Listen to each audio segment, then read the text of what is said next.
په سورة البقره کې الله عز وجل د یتیمانو پر برابر فرمایي د یتیمانو سره ښه کوئ. که چیرې ته ښه نسې کولی یو فکر وکړه، فکر داسې وکړه چې زه مړ یم، احمد دی، محمود دی، عبدالله دی، زه مړ سولم، زما کوچني کوچني بچیان یو چا ته پاته سول، ته چې مړ سې په قبر کې پروت یې او الله عز وجل حسم در کړي، ته څنګه ژوند غواړې د دې خپل بچیانو دپاره چې وړونو خوریانو مماګانو ما خو یتیمان در پرېښول، زما د یتیمانو سره ښه کوئ. ته یې فرض که ته مړ یې ستا یتیمان یو چا ته پاته دي، اوس خو د بل د در پاته دي. معمولي خبره خو نه ده. واعلموا انما غنمتم، د جهاد په مقدس فریضه کې چې مجاهدین غنیمت راوړي، قانون الهي خدا دی، قانون الهي خدا هغه دی چې یتیم ته حق ورکړی دی، لیکن عقل او فکر او تقاضا وایي چې د هغه خلک دي چې پسې تللي دي د سرو قرباني یې ورکړې ده. هر څه مال چې مجاهدینو راوړي باید د چا د مجاهدینو سي، نو خو دوی سر پر قرباني کړی دی. لیکن الله څه فرمایي؟ واعلموا انما غنمتم من شیء، ای هغه کسانو چې د کفارو مشرکینو سره مو جنګ وکړي، په نتیجه کې مو د دوی سمال راوړئ، فأن لله خمسه وللرسول ولذي القربى واليتامى والمساکین. ګرده به نه وړئ کورو ته، څلور حصې ستاسې دي، پنځمه حصه یې د الله ده. الله پاک نو غنیمت څه کوي؟ وایي د برکت دپاره الله پاک ځان ته منسوبه کړه، وللرسول او د پیغمبر ده، و اولی القربا د دغه رسول او پیغمبر چې کوم اقربا او خپلوان دي، سادات او سیدان، په دې کې دوی هم شامل دي چې د رسول اقربا دي. والیتاما والمساکین وابن السبیل، مال غنیمت چې راغی د جنگ د میدانه څه پنځه حصې کېږي، څلور حصې مجاهدین وړي، یوه حصه یې شپږ حصې کېږي، یوه حصه خمس یې بېرته سدس جوړېږي، علما په دې پوهېږي، پنځمه حصه یې شپږ حصې کېږي، یوه یې د الله ده، بله یې د رسول ده، بله د رسول د قریبانو ده، بله د یتیمانو ده، بله د مسکینانو ده، بله د مسافرینو ده. په دینی مدارسو کې چې کوم طلبه کرام درسونه وایي، ستاسې په مسجدو کې، ستاسې په مساجدو کې، ها چې خپل درسونه وایي، وظیفه یې خپل درس ګرځولی، دا ابن سبیل دي، تاسې خپل تعاون ورسره شریک کړي، زکات و خیرات ورکړي، څه مشکل شته؟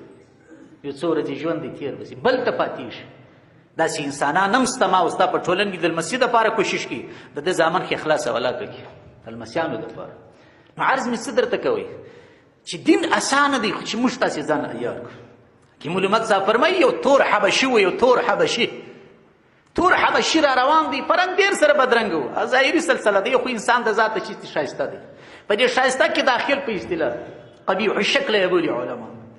یو تور حبشي را روان دی، یو هنداره وایي په مخه ورکه ګوري چې په لارې کې هنداره پرته ده، وایي دا هندارې را پورته کړې دي، مخ یې داسې ونیول چې ورته ویې کتل خپل تور سوځلي مخ یې پکښې ولې دي، پیچلي پیچلي ویښتانه، انسانان دي الله پاک پیدا کړي دي.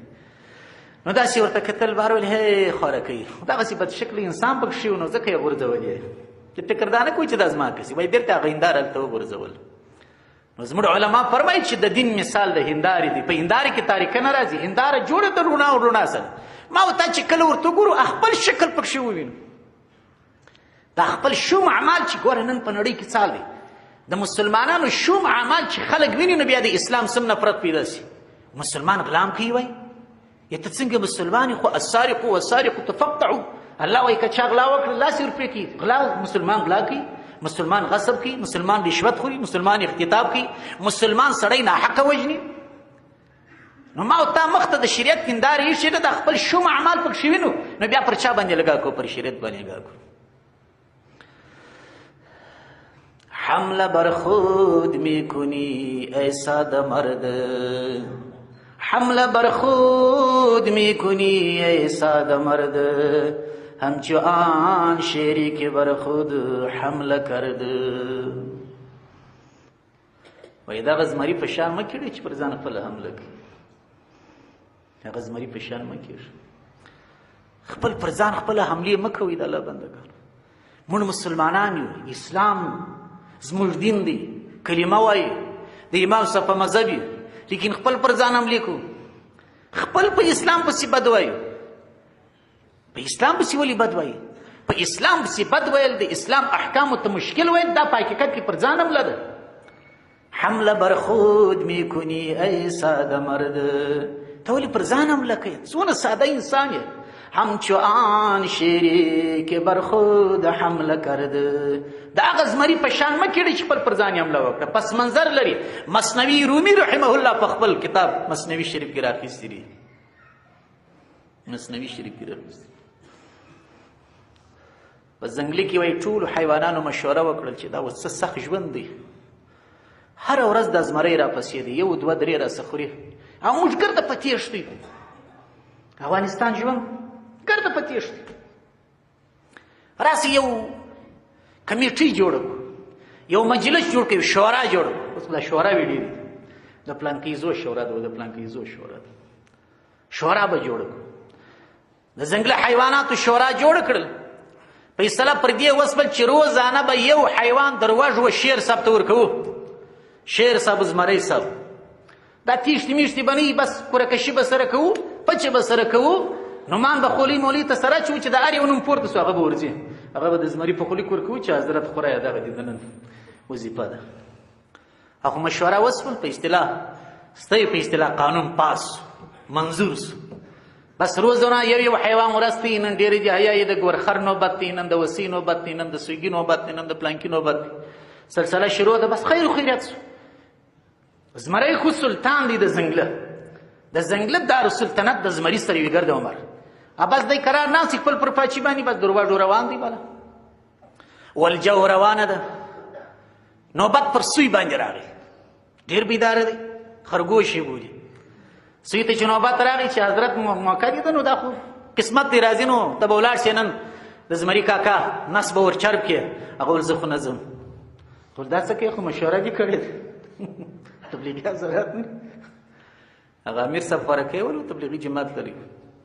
امیر صاحب خوارکی په مسجد کې ټکولی وي. چال دا مو ولې والي؟ نو امیر خصوص مشر ول په مشوره مو والي. په مشوره یې والي. تبلیغي حضرات په هر شي کې مشوره. امیر صاحب اجازه ده ولاړ سم ده نه؟ دا مامورین ښه ترتیب دی. ما خاب من استخاره. چا چې په خپلو کارو کې استخاره کول هغه نه ناکامه کېږي. هر کار چې کوي استخاره وکړه. 2 رکعاته لمونځ وکړه. چې زمری چیرې دي ماښام یې زنګ ولول استخارې لمونځ راوشه ورک دی. 2 رکعاته لمونځ دی استخارې وکړه. عام نفل یا رقم نفل چې کوي 2 رکعات اخر کې د استخارې دعا ووایه. بس خدای پاک یې د لر که نور خوبونه موبونه نسته په استخارو کې. شین باغ مې ولیدې، اوبه مې ولیدلې، اور مې ولیدې، خوب موم نه دی شه. ستا د زړه حالت الله عز وجل یو خواته کوي. تا ته خپله دا زړه استفتي قلبک. د دغه مفتي څه پوښتنه وکړه. فإن القلب خیر المفتي. بهترین مفتي چې دی هغه زړه دی. ما خاب من استخاره. که چا استخاره په خپل چارو کې کول، تجارت یې کوي، کاروبار یې کوي، مسجد یې جوړوي، مدرسه یې جوړوي، پر موقع باندې نه د خیر کار د استخاره پرش کوم. پر دغه موقع ښه دی که پر دغه موقع چا چې استخارې کولې هغه نه ناکامه کېږي. وما ندم من استشاره. تبلیغیانو خبر راغله. چا چې مشورې کولې هغه پښیمانه کېږي نه. او ولا جسا وجب کار مې وکړي. بس کښې وطن بخښه راته کوه. کار یې کړی پر پښیمانۍ، کار یې کړی پر پښیمانۍ. خو ده دا کار په مشوره نه یې کړی. د چیچنیک په مشوره یې نه یې کړی. الله پاک دې په خلل کې نه راولي. سیسټمګر سره ګډوډ. بهرحال چیرې ولاړ خبر. نو د سوی نوبت چې راغی، د خرګوش نوبت چې راغی، چې درځه زمري ته نوبت یې دی درځه. نو هغه نه ځم. د خدای بنده دا قانون خرابېږي. زما مرد دی قانون چې خراب دي ما ته خو نه خرابېږي، تاسو ته به خرابېږي. هغه ول ورسره مو واده سره کړې ده. ول نه ورځم. ول که نه ورسې زمری راځي موږ ګرده سره خوري. ول پروا نه کوي. و چې زه خپل ځان زمري ته په خوله کې ورکړم زما مرګ یقیني دی، او که پر ټولو حمله وکړي زما مرګ احتمالي دی. څوک داسې عقلمند شته چې پر احتمالي مرګ یقیني مرګ ته ترجیح او خوښۍ ورکړي؟ نه ځم. حیواناتو سره چې وس څه کوي، خو مشوره راغلې ده. امیر صاحب یې نه وډبولې په مشوره. مشوره دا وسول چې بس سوی به ټینګوو، لاسونه پښې به ورتړو، د یو قاصد په لاس به ورکوو چې زمری صاحب دغه دې درواژ دی. سوی چې فکر وکړي چې ولا کار خراب دی، د ځنګله بسته طوفان دی، نو دا کله مقابله کوي. بهر ورسېد نو مجبور یم لاړ. بس پر لارې را روان دی. نو خو په ما زړه را روان دی. نو څنګه کوي؟ خو عادت سوی ده. نو هله پر لارې سوچ کوي چې باید د زمري دپاره زه باید چش وسنجوم. دا خو د دې غم څه باید موږ خلاص وو. دا وڅال دی روزانه یو ورځ خوري، خو ګرده یې خلاص کړ. نو پر لارې روان دی. که ګوري چې یو څا په مخه ورغی، دې څا کې اوبه دي. بس دا څا چې ولیدل بلا خیر کار اوس مشکل نشته. دلته چې زمري ته ورسېدې، زمری پر تخت ناست خورا غړومبهارې دی. ول ولې ناوخته رالاست؟ چې ما د خلاف ووتلست.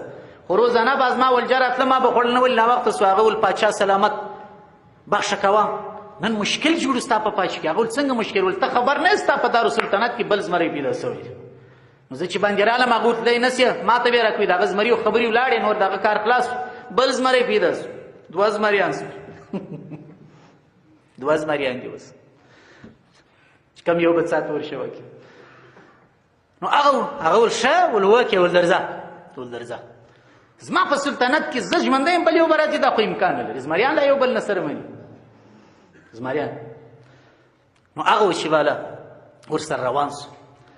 سویګي د مخه دې زمری په پسې درایي چې سا کې ودروي په څا کې اوبه ولاړې وي. تاسې به فکر کړی چې په څا کې اوبه ولاړې سړي د خولې د خوا ورته ګوري عکس پکښې معلومېږي. ترتیب به مو لیدلی. زمری ورته ودرېدی سوی ورته وي چې ورته ویې کتل د اوبو قانون دا دی څونه چې اوبه شوی د انسان عکس غټ معلوموي. سوی چې ورته وکتل زمری چې ورته سوی ورته وګوره هغه دی یو تر ما چا غټ سوی ورسره دی او تر تا چاغ دی دا زمری. دغه ماته مشکل جوړ کړی نو ځکه زه وځنډېدلم. شو دلته دونه مشکل جوړ کړی دی بس ور خیر سو یالله چې ور خیر سو جړم به سو ورولوېد چې ورولوېدی سوی ور ډک ډول دغه دي ځای سباله مشکل خلاصول. زمری ناپوس زمری پر عکس حمله وکړه. زمری پر خپل تصویر حمله وکړه. سوی ور ډک ډول دغه دي قید خانه سپل دغه دي ما بس خانه سپل بار راوتنی چې ما دغه پکارو رااله پرانو ری زیره وکول دار مشکل می خلاص کړس. دا سوی مبارک مثنوی شریف کې دا واقعه راځي. نو هغه د دې مشکل اخلاق دلته بیا دی حمله بر خود میکنی ای ساده مرد. حمله پر ځان کوي ته څونه ساده. زمری خپل پر عکس حمله وکړه خپل پر ځان حمله وکړه. همچو شیری همچو آن شیری که حمله بر خود کرده. دا هغه زمری په شان جو پر ځان حمله کوي. نو پر اسلام به حمله نه کوو د اسلام پر احکامو به لګاو نه کوو. دا الله عزوجل زموږ سره وعده کړې ده چې دین اسانه دی. خو بیرته اشکال را پیدا شو چې ملا صاحب تا خو نه پس راوکشي نیم ساعته راته ګډه